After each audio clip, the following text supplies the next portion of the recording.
الحمد للہ وحدہ والصلاة والسلام علی من لا نبی بعدہ اما بعد فاعوذ باللہ من الشیطان الرجیم بسم اللہ الرحمن الرحیم فذکر بالقرآن من یخاف وعید عن علی بن ابی طالب رضی اللہ تعالی عنہ قال قال رسول اللہ صلی اللہ علیہ وسلم الا انها ستكون فتنة قلت وما المخرج منها يا رسول الله قال كتاب الله فيه نبأ ما قبلكم وخبر ما بعدكم وحكم ما بينكم هو الفصل ليس بالهزل من تركه من جبار قسمه الله ومن ابتغى الهدى في غيره أذله الله وهو حبل الله المتين وهو الذكر الحكيم وهو الصراط المستقيم هو الذي لا تزيغ به الأهواء ولا تلتبس به الألسنة ولا يشبع منه العلماء ولا يخلق عن كثرة الرد ولا ينقضي عجائبه هو الذي إذ سمعته الجن حتى قالوا إنا سمعنا قرآنا عجبا يهدي إلى الرشد فآمنا به من قال به صدق ومن عمل به أجر ومن حكم به عدل ومن دعا إليه هدي إلى صراط مستقيم رواه الإمام الهمام الترمذي في جامعه صدق الله العظيم وبلغنا رسوله النبي الأمي الكريم ونحن على ذلك لمن الشاهدين والشاكرين والحمد للہ رب العالمین۔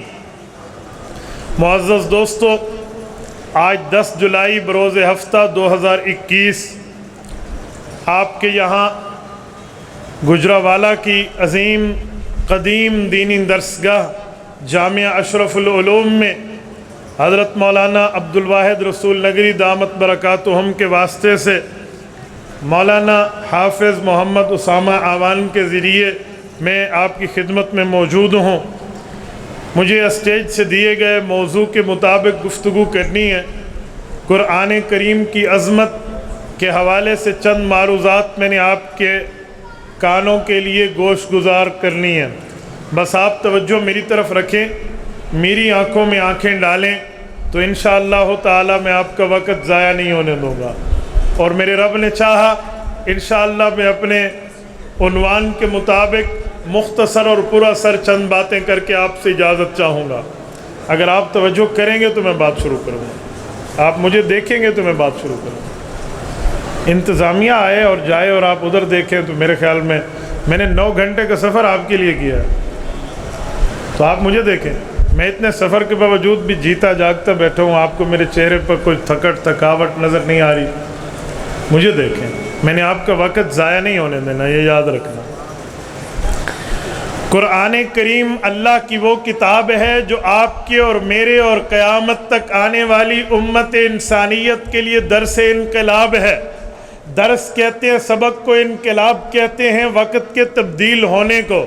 قرآن کریم سے پہلے وقت اور زمانے کے حالات کیا تھے، نزول قرآن کے بعد زمانے نے کون سے حالات اختیار کیے ہیں، یہ آپ کے اور میری آج گفتگو کا محور اور عنوان ہے۔ میں آپ کے سامنے بات شروع کر رہا ہوں کہ قرآن کریم نے انقلاب لایا ہے۔ قرآن کریم نے نزول کے بعد امت کی پرانی حالت کو بدلا ہے۔ میرے دوستو، رسول پاک صلی اللہ علیہ وآلہ وسلم جو کتاب لے کر آئے ہیں، یہ کتاب کوئی لکھی ہوئی نہیں ہے۔ دنیا میں اس کو کسی نے اپنے ہاتھ سے پہلے لکھا نہیں تھا۔ جیسے پہلے کتابیں تھیں ویسے یہ نہیں ہے۔ تورات، زبور، انجیل اور صحائف آئے ہیں تو وہ لکھے ہوئے ملے ہیں۔ حضرت موسیٰ علیہ السلام نے 40 دن کوہ طور پر اعتکاف فرمایا تو 300 تختیوں میں لکھی ہوئی تورات ملی ہے۔ معبد خانے میں چلہ کاٹا تو حضرت داؤد علیہ السلام کو زبور ملی ہے۔ عبادت گاہ میں عبادت پوری کی، متعین اوقات اور عبادت پوری ہوئے تو انجیل حضرت عیسیٰ علیہ السلام کو ملی ہے۔ لیکن قرآن کریم لکھا ہوا نہیں ملا۔ جب لکھا ہوا ملا نہیں ہے پھر اسے کتاب کیوں کہتے ہیں؟ عام طور پہ کہا جاتا ہے بھئی کتاب کا معنی لوح محفوظ میں لکھی ہوئی کتاب. میں نے کہا جی بالکل لوح محفوظ میں لکھی ہوئی کتاب تو تھی، لیکن وہ کتاب لکھی ہوئی تو حضور پہ نہیں آئی، وہ تو سنائی ہوئی آئی ہے، پڑھائی ہوئی آئی ہے، بتائی ہوئی آئی ہے، رسول اللہ تک اتاری ہوئی آئی ہے. ان لفظوں کو اتار کے حضور پاک کے سینہ اقدس میں جگہ دی گئی ہے. تو اس کو کتاب کیوں کہتے ہیں؟ اگر ہم قرآن کریم کا تتبع کریں، نزول قرآن میں اسماء قرآن کے ناموں کا استقصاء کریں، ان کی تلاش کریں، تو ہمیں 3 چیزیں بطور خلاصہ نظر آتی ہیں کہ اللہ رب العزت نے اس قرآن کو کلام اللہ بھی فرمایا ہے. اللہ رب العزت نے اس قرآن پاک کو قرآن مجید بھی فرمایا ہے. اللہ رب العزت نے اس قرآن پاک کو کتاب مبین بھی فرمایا ہے. گجرانوالہ کے غیرت مند مسلمانوں، کلام کہتے ہیں اسپیکنگ کو، بولنے کو، ایک دوسرے سے گفتگو کو، اسے کلام کہتے ہیں. قرآن کہتے ہیں پڑھنے کو، جسے ہم ریڈنگ کہتے ہیں. قرآن پڑھنے کا نام ہے، اور کتاب رائٹنگ، کتاب لکھنے کا نام ہے. یہ تینوں نام ایک دوسرے سے میل نہیں کھاتے. بھئی یہ کلام اللہ کا بولا ہوا ہے، تو قرآن پڑھا ہوا کیسے ہے؟ اگر قرآن پڑھا ہوا ہے تو کتاب کا معنی لکھا ہوا، یہ لکھا ہوا کیسے ہے؟ کیا قرآن بول کے اتارا گیا تھا، پڑھ کے اتارا گیا تھا، لکھ کے اتارا گیا تھا؟ وجہ کیا ہے؟ یاد رکھیں، اگر قرآن کریم کسی انسان کا بنایا ہوا ہوتا تو اس میں اختلاف ہوتا، اس میں افتراق ہوتا، اس میں فرقہ واریت ہوتی، اس میں پھڈے بازی ہوتی. لیکن یہ قرآن خالق کے کائنات کا اتارا ہوا ہے، مخلوق کا نہیں ہے. خالق جل وعلا نے کلام اللہ کو بذریعہ جبرائیل امین رسول پاک علیہ السلام پہ نازل فرمایا ہے. اس میں کوئی تعارض نہیں ہے، کوئی objection نہیں ہے، کوئی اعتراض نہیں ہے، کوئی شک و ریب نہیں ہے، کسی قسم کا کوئی ٹکراؤ اور تعارض نہیں ہے. جب ٹکراؤ اور تعارض نہیں ہے تو یہ کلام ہے، قرآن ہے، کتاب ہے کیا میرے دوستو؟ یہ تینوں ہیں. میں آپ کی خدمت میں پیش کر رہا ہوں. حیثیت بدل جاتی ہے، وقت کے ساتھ معاملہ تبدیل ہو جاتا ہے. میں بلا تشبیہ و مثال سمجھاتا ہوں. بچپن میں بچہ ہے، لڑکپن میں لڑکا ہے، جوانی میں جوان ہے، بڑھاپے میں بوڑھا ہے. کوئی کہے گا کل تو بچہ تھا آج لڑکا کیسے؟ اوے کل تو لڑکا تھا آج جوان کیسے؟ اوے کل کا جوان تھا آج بوڑھا کیسے؟ بتایا جائے گا. تعدد اوقات پر محمول ہے.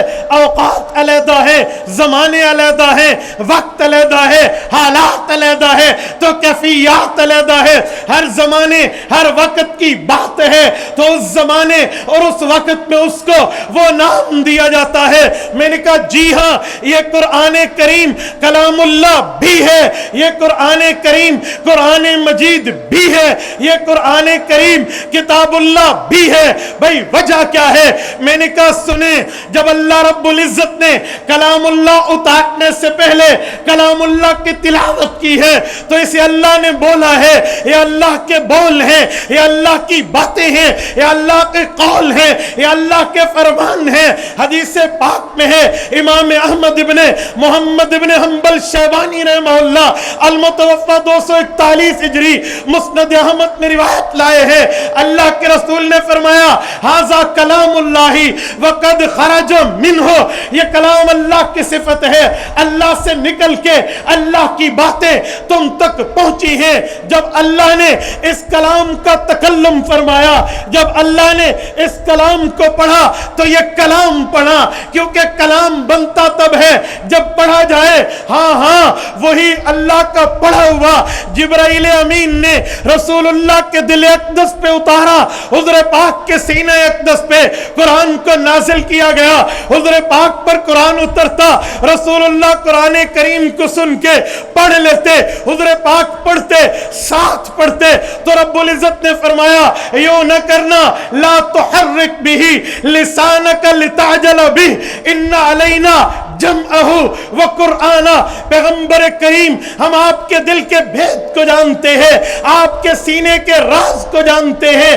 آپ جبرائیل کے پڑھنے کی تلاوت کے دوران اس لیے پڑھتے ہیں کہ یہ قرآن کریم بعد میں امت تک پہنچے گا کیسے، اسے قابو کر لیا جائے، اسے سیو کر لیا جائے، اسے مضبوط کر لیا جائے، اس کی ریوائزنگ کر دی جائے تاکہ یاد رہے، اگلی نسلوں تک پہنچے۔ محبوب کریم یوں نہ کرنا، لا تحرک بہ لسانک لتعجل بہ، آپ اپنے ہونٹوں کو اس دوران مت ہلائیے، قرآن پڑھا جائے تو آپ خاموش رہیے۔ ان علینا جمعہ و قرآن، اگر آپ کو فکر ہے جمع کیسے ہوگا، آپ کو فکر ہے یہ پڑھا کیسے جائے گا، آپ کو فکر ہے یہ کائنات میں پھیلے گا کیسے، کائنات میں نافذ ہوگا کیسے، ان علینا، ذمہ داری ہماری ہے، معاملہ ہمارا ہے، رسپانسبلٹی ہماری ہے، اس کی ترتیب مجھ خدا پہ چھوڑ دیں۔ ان علینا جمعہ، میں اسے جمع کرا کے دکھاؤں گا، وہ قرآن پڑھا کر دکھاؤں گا۔ تو یہ کلام اللہ،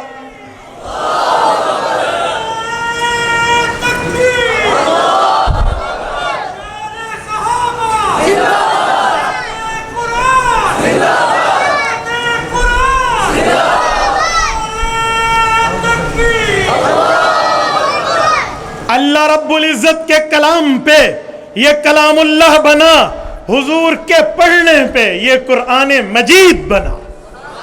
قرآن پڑھی ہوئی کتاب جسے پڑھا جائے، قرآن قرأ یقرأ، حضور پاک نے پڑھا ہے تو قرآن بنا ہے۔ اب آئیے یہ کتاب کب بنا؟ رسول اللہ کی فکر تھی جمع کیسے ہوگا۔ آیتیں کبھی کبھی اتری ہیں، سورتیں کبھی کبھی اتری ہیں، 114 سورتیں ہیں، 6500 سے زائد علی اختلاف الاقوال آیات ہیں، 540 رکوع اور 30 پارے اور 7 منزلیں ہیں۔ یہ کلام اللہ 86 مکی اور 28 مدنی سورتوں پہ مشتمل ہے۔ جمع کیسے ہوگا، آگے امت تک پھیلے گا کیسے، لکھا کیسے جائے گا؟ کلام اللہ، اللہ کا بولنا، قرآن حضور کا پڑھنا۔ آؤ سورۃ بقرہ آیت نمبر 2، سورت نمبر 2، رب کائنات نے قرآن کریم کے لیے ارشاد فرمایا، الف لام میم ذالک الکتاب لا ریب فیہ۔ اے پیارے پیغمبر، یہ وہ کتاب ہے جس میں شک، سارے بولیے غیرت سے، جس میں شک کوئی نہیں ہے۔ سوال یہ ہے، ذالک الکتاب، یہ کتاب وہ ہے، کتاب کہتے ہیں رائٹنگ، لکھنا، یہ لکھی ہوئی کہاں؟ یہ تو کلام ہے، لکھی ہوئی کہاں؟ یہ تو قرآن ہے۔ اللہ آپ نے سورۃ بقرہ میں لکھنے کی بات فرمائی ہے، ذالک الکتاب لا ریب فیہ، اس لکھنے میں شک کوئی نہیں۔ اگر دیکھا جائے عام نظر میں سوال پیدا ہوتا ہے، ہونا یوں چاہیے تھا، ذالک الکلام لا ریب فیہ، کلام میں شک کوئی نہیں، ذالک القرآن لا ریب فیہ، حضور پاک کے پڑھنے میں شک کوئی نہیں۔ پر رب نے یوں نہیں فرمایا، ذالک الکتاب لا ریب فیہ، لکھنے والے کے بارے میں فرمایا اس کی لکھائی میں شک کوئی نہیں ہے۔ وجہ کیا ہے بھائی؟ وجہ یہ ہے یہاں 3 معاملات کا دخل ہے، 3 کریکٹر کی انٹریسٹ ہے۔ بھائی وہ کیسے؟ اللہ نے بولا ہے، رسول اللہ نے پڑھا ہے، اللہ وہ ہے لا یضل ربی ولا ینسا، سورت نمبر 20 سورت طٰہٰ پارہ نمبر 16، حضرت موسیٰ علیہ السلام کی زبان اقدس سے رب کائنات نے ارشاد فرمایا، لا یضل ربی ولا ینسا، اللہ کے ہاں کوئی خرد و نو، اللہ کے ہاں کوئی اوپر نیچے بھی نہیں ہے، رب العزت کے ہاں بھولنا بھی نہیں ہے، گمراہی بھی نہیں ہے، ٹریک سے ہٹنا بھی نہیں ہے، پٹری سے اترنا بھی نہیں ہے۔ تو اللہ کو تو غلطی لگ نہیں سکتی، اللہ کے ہاں تو غلطی کا کانسیپٹ اور تصور ہی نہیں ہے۔ تو ذالک الکلام لا ریب فیہ نہیں فرمایا، بات آئی رسول اقدس کی، حضور پاک علیہ السلام کی ذات اقدس وہ ذات ہے جسے قرآن کریم کہتا ہے اِنَّا فَتَحْنَا لَكَ فَتْحًا مُبِينًا لِيَغْفِرَ لَكَ اللَّهُ مَا تَقَدَّمَ مِن ذَنبِكَ وَمَا تَأَخَّرَ۔ پارہ نمبر 26 سورۃ فتح آیت نمبر 1 اور 2۔ رب کائنات نے فرمایا پیغمبر اسلام کی کوئی غلطی نہیں ہے، اور جسے سمجھتے ہو اگلی پچھلی معاف ہے، تھوڑا آگے چلیے 27واں پارہ ہے سورۃ نجم ہے آیت نمبر 3 آیت نمبر 4۔ رب کائنات فرماتے ہیں وَمَا يَنْتِقُ عَنِ الْهَوَىٰ إِنْ هُوَ إِلَّا وَحْيٌ يُوحَىٰ۔ پیغمبر کی زبان اقدس پہ رب العزت کا وہ پہرا ہے۔ پیغمبر ینتق یتکلم نہیں فرمایا، کمپلیٹلی سنٹنس پورے جملے کی بات نہیں کی، ینتق پیغمبر ادھورا جملہ بھی بولے تو اس میں پہ اوپر بھی اللہ کا پہرا، اللہ کی نگرانی، اللہ کی نگہبانی میں، اللہ رب العزت کی نگرانی میں پیغمبر کا کلام ہے۔ حضور معصوم ہے، غلطی ممکن نہیں ہے، پیغمبر معصوم ہے، گناہ ممکن نہیں ہے، پیغمبر معصوم ہے، خطا ممکن نہیں ہے۔ اسی لیے ذالک الکلام لا ریب فیہ نہیں فرمایا، ذالک القرآن لا ریب فیہ نہیں فرمایا۔ ہاں وہ کلام جو اللہ نے بولا، وہ کلام جو رسول اللہ نے پڑھا، جب باری آئی حضور پاک کے صحابہ کے لکھنے کی، صحابہ کرام خدا نہیں ہے، غلطی نہ ہو، صحابہ انبیاء نہیں ہے، غلطی نہ ہو، اور غلطی تو ہو جائے گی، بعد میں کوئی غلیظ نسل گندی نالی کا گندا کیڑا اٹھ کے کہہ دے ابو بکر سے غلطی ہوئی، عمر سے غلطی ہوئی، عثمان سے غلطی ہوئی، حیدر کرار سے غلطی ہوئی، ابن مسعود نے ٹھیک نہیں لکھا، معاویہ بن ابی سفیان سے غلطی ہوئی، ابن عباس نے غلط کیا، ابو ذر غفاری نے غلط کیا، اور عمار ابن یاسر نے ٹھیک نہ کیا، اور فلاں نے نعوذ باللہ پیغمبر کی صحابہ کرام کی ذوات قدسیہ پر اعتراض ہو سکتا تھا، ابجیکشن ہو سکتا تھا، اشکال ہو سکتا تھا، نقطہ آ سکتا تھا، انہوں نے غلط لکھا، ٹھیک نہیں لکھا، کوئی کمی بیشی کر دی، کوئی اونچ نیچ کر دی، کوئی اوپر نیچے کر دیا، کوئی اوپر نیچے کر کے خرد برد کر دی ہے، تو پیغمبر اسلام پہ اللہ نے سورۃ بقرہ آیت نمبر 2 اتار کے اس اعتراض کے معترضین کا قلع کما کرتے ہوئے فرمایا جو اللہ نے بولا اس میں بھی شک نہیں، حضور نے پڑھا اس میں بھی شک نہیں، کتاب بنی تب جب کاتبین وحی نے لکھا، پیغمبر کے صحابہ نے لکھا، جماعت مصطفیٰ نے لکھا، اور ان کے ہاتھوں پہ اعتراض نہ کرنا، وجہ فی صحف مکرمہ، قرآن کے صحیفے بڑی عزت والے ہیں، مرفوعہ بلند ہے، مطہرہ پاکیزہ ہے، بِأَیْدِی ان ہاتھوں میں ہے، سفرہ فکرام بررہ ان ہاتھوں میں ہے جو فرشتہ صفت لوگ ہیں۔ فرمایا لا، اللہ نے نفی کا لفظ اتارا، فرمایا ذالک الکتاب، یہ وہ قرآن جو حضور نے پڑھا، وہ کلام جو اللہ نے بولا، اب کلام اور قرآن کتاب بن رہا، لکھنے کی وجہ سے، صحابہ کی کتابت کی وجہ سے یہ اب کتاب بنا، ذالک الکتاب لا ریب فیہ، جیسے اللہ کی ذات میں کوئی شک نہیں ہے، ٹھیک بولا، حضور پاک کی ذات اقدس پہ کوئی شک نہیں ہے، ٹھیک پڑھا، ایسے صحابہ کے مجموعہ کتابت پر کسی قسم کا کوئی شک نہیں ہے، ٹھیک لکھا، ذالک الکتاب لا ریب فیہ۔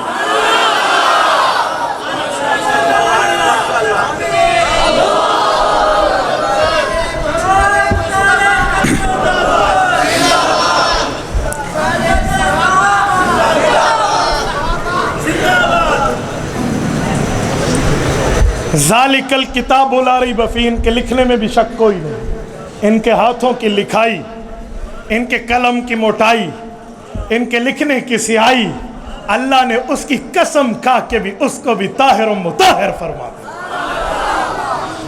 میرے دوستو، آج یہ قرآن کریم ان مدارس میں، مساجد میں پڑھایا جا رہا ہے، اور اس قرآن کریم کی بنیاد پر علوم حدیث ہیں، اس قرآن کریم سے نکلا ہوا علم فقہ کا ایک ذخیرہ ہے، اس قرآن کریم کو اٹھائے ہوئے یہ علماء، فقہا، طلبا، یہ آپ کے سامنے قرآنی دعوت کو لے کر چلے ہیں۔ آج دنیا کفر قرآن کو مٹانے کی سازش سکنا ہے، قرآن کو مٹانے کا ذہن رکھتا ہے۔ ہم واضح طور پہ اشرف العلوم آج گجرانوالہ سے بیٹھ کے عالم کفر کو پیغام دینا چاہتے ہیں، قیامت تک قرآن بھی رہے گا، یہ مدارس بھی رہے گے۔ کہو انشاءاللہ، کہو انشاءاللہ، قیامت تک قرآن بھی رہے گا۔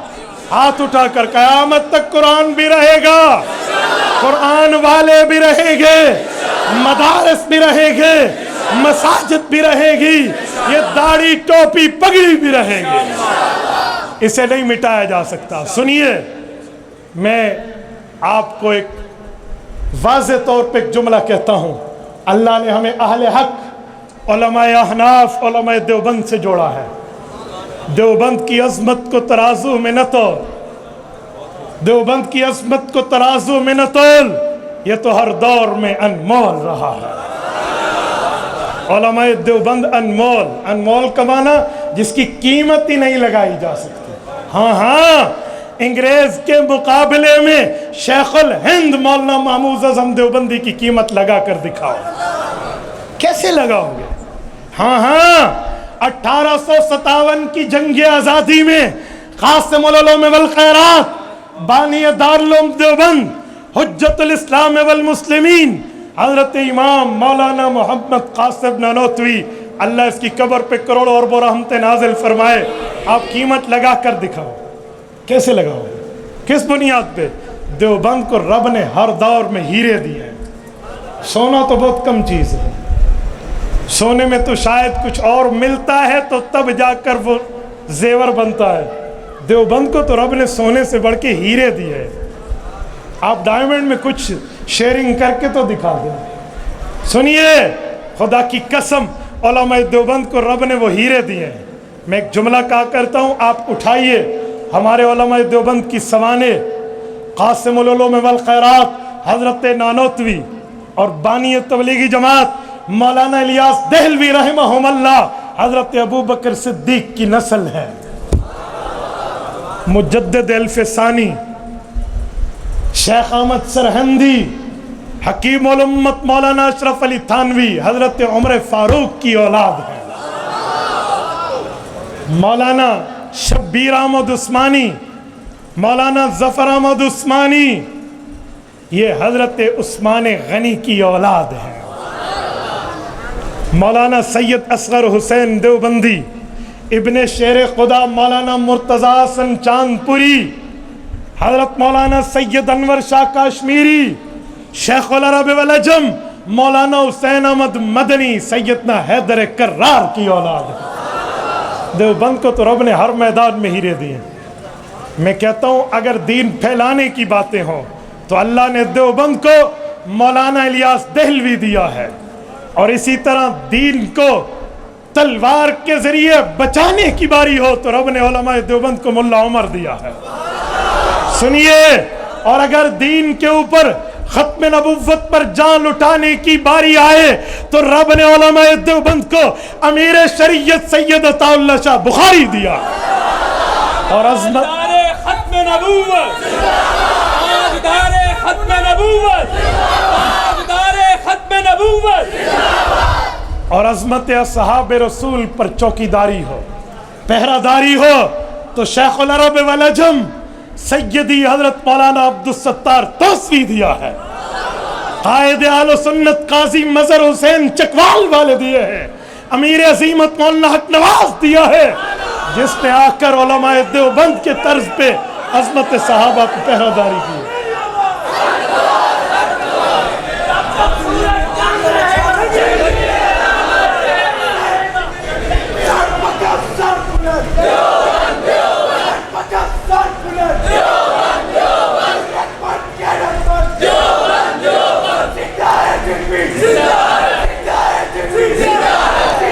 میں آپ کی خدمت میں ایک جملہ مزید عرض کر رہا ہوں، اور مناظرے کی میدان میں اگر علماء دیوبند علماء احناف پر اعتراض آئے تو دین بچانے کے لیے اللہ نے علماء دیوبند کو متکلم اسلام مولانا الیاس گم بن دیا. اور ہضم کر پاؤ تو میں کہتا ہوں امریکہ جیسی سپر پاور کی دم پہ پاؤں رکھنے کے لیے رب نے علماء دیوبند کو قائد ملت اسلامیہ مولانا فضل الرحمان دیا. مولانا فضل الرحمان سیاست کے میدان میں چمکتا سورج ہے یا نہیں ہے؟ بولیے. سب پہ بولو نا، ایک پہ نہیں بولنا، سب پہ بولے نا. تو میرے دوستوں میں کہہ رہا تھا کہ اللہ رب العزت نے قرآن کریم کو قیامت تک رکھنا ہے، اور یہ قرآن والے بھی قیامت تک رہیں گے. رکھیں نہ یہ قرآن کو مٹا سکیں، نہ قرآن کو پھیلانے والوں کو نہ مٹا سکیں گے. اور مجھے معلوم ہے حضرت نے فرمایا یہاں ترجمۃ القرآن کی کلاس شروع ہے. میں آپ حضرات سے کہوں گا جو شارٹ ٹائم رکھتے ہیں، آپ قرآن کریم کے علوم سے خود کو روشناس کرانے کے لیے اس کلاس میں آؤ گے یا نہیں آؤ گے؟ آؤ گے نا انشاءاللہ. اللہ آپ کو رحم صراط مستقیم عطا فرمائے، دین اسلام پہ چلنے اور پھیلانے اور حفاظت کرنے کی اللہ ہمیں توفیق عطا فرمائے. اقول قولی ھذا واستغفر اللہ وآخر دعوانا ان الحمد للہ رب العالمین.